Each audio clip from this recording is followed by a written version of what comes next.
Marble land Tirur Changaramkulam. Tirur railway സ്റ്റേഷനിൽ digital locker സംവിധാനം പ്രവർത്തന സജ്ജമായി.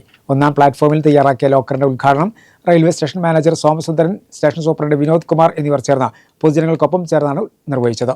പണമടച്ച് യാത്രക്കാർക്ക് തന്നെ നിയന്ത്രിക്കാവുന്ന തരത്തിലാണ് ലോക്കർ പ്രവർത്തിക്കുന്നത്. റെയിൽവേ സ്റ്റേഷനിലെ ക്ലോക്ക് റൂമുകൾക്ക് പകരമായി ഉപയോഗിക്കാൻ കഴിയുന്ന രീതിയിലാണ് ഇത് തയ്യാറാക്കിയിട്ടുള്ളത്. യാത്രക്കാരുടെ സൗകര്യവും സേവന നിലവാരവും വർദ്ധിപ്പിക്കുന്നതിനായി തിരൂർ റെയിൽവേ സ്റ്റേഷനിൽ ഡിജിറ്റൽ ലഗേജ് ലോക്കർ സൗകര്യം ഒരുങ്ങി. പുതിയ സംവിധാനം ഉപഭോക്തൃ സൗഹൃദപരവും അത്യന്തം സുരക്ഷിതവുമാണ്.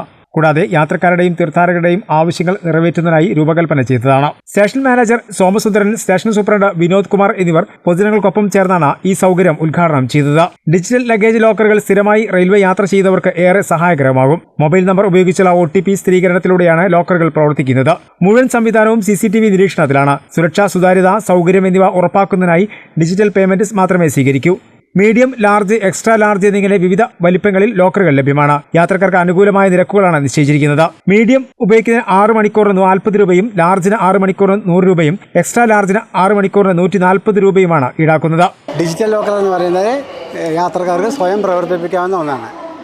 ഇത് ആദ്യമായിട്ട് നമ്മൾ ഈ ടച്ച് പാഡിൽ സ്റ്റാർട്ട് ബട്ടൺ അമർത്തുകയും അപ്പോൾ നമ്മൾ മൊബൈൽ നമ്പർ കൊടുക്കണം. മൊബൈൽ നമ്പർ കൊടുത്തു കഴിഞ്ഞാൽ അപ്പോൾ തന്നെ മൊബൈലിലേക്ക് ഒരു OTP വരും. ഈ OTP വന്നതിന് ശേഷം ലോക്കറിൻ്റെ ഒരു കോഡും അതേമാതിരി ലോക്കറിൻ്റെ ഒരു നമ്പർ 3 സൈസ് വരും.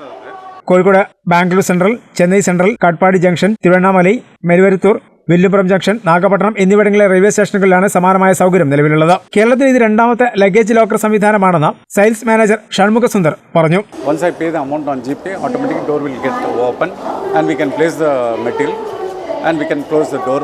After closing the door, there is no problem. The green change into red. This is earlier green. Now after allotted, it will change into red because that locker is allotted for that person.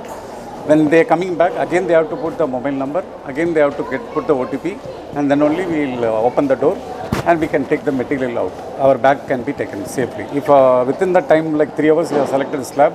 If it will come, there is no additional amount. If we are coming little late, that excess amount, what different amount we have to pay to the lockers, then only it will open.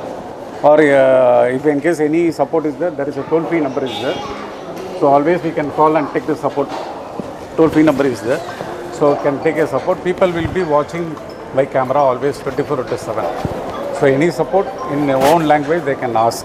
They can get the support from my backend team. തിരൂരിലെ ഈ പദ്ധതിയുടെ ഉദ്ഘാടനം digital India പദ്ധതിയുടെ ഭാഗമായി Indian റെയിൽവേയുടെ ആധുനികവൽക്കരണത്തിലേക്കുള്ള മറ്റൊരു പ്രധാന മുന്നേറ്റമായാണ് മാറുന്നത്.